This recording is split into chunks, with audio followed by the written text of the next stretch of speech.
Ni hao, salut à tous, j'espère que vous allez bien. Aujourd'hui, nous allons parler de douleur. Et Dieu sait que dans la pratique martiale, la douleur, elle est présente.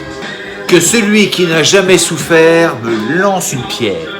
Oui, la douleur fait partie de l'enseignement martial. Et sans cette douleur, eh bien, il n'y a pas de progression. Oui, je vous dis ça parce qu'il n'y a pas très longtemps, j'ai été me faire tatouer de nouveau. J'avais un peu oublié que ça faisait mal. Je suis un petit peu douillé. Mais après 5 heures et des larmes, des cris aussi, j'ai dû me rendre à l'évidence. Les choses que l'on souhaite bien souvent ont un prix. Un prix à payer. Je rappelle que la naissance n'est pas une partie de plaisir. Et donc la douleur est un signal pour notre corps, pour nous avertir qu'il y a quelque chose de pas normal qui se passe, une sorte de limite pour se préserver.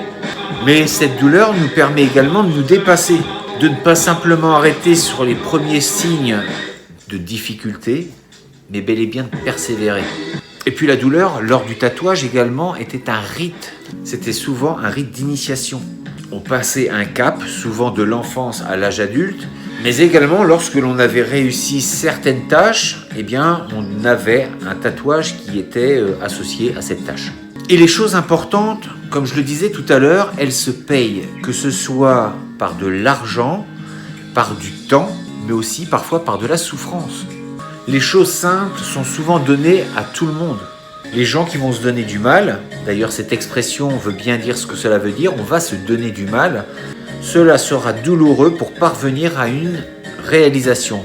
Alors je ne dis pas qu'il faut rechercher cette douleur, s'habiller en cuir avec une boule dans la bouche, mais d'accepter cette douleur comme quelque chose de normal qui peut nous accompagner et qui est là pour nous montrer qu'il y a quelque chose d'important qui va se passer et que nous allons franchir une étape. Ce qui était donc intéressant dans la pratique martiale, et ce qu'il l'est encore, c'est justement de trouver cette douleur qui accompagne le pratiquant tout au long de sa pratique. Ne serait-ce qu'à travers les endurcissements, mais également dans certaines postures que l'on maintient un certain temps, et bien évidemment le combat. Et cette douleur permet également de se tenir droit.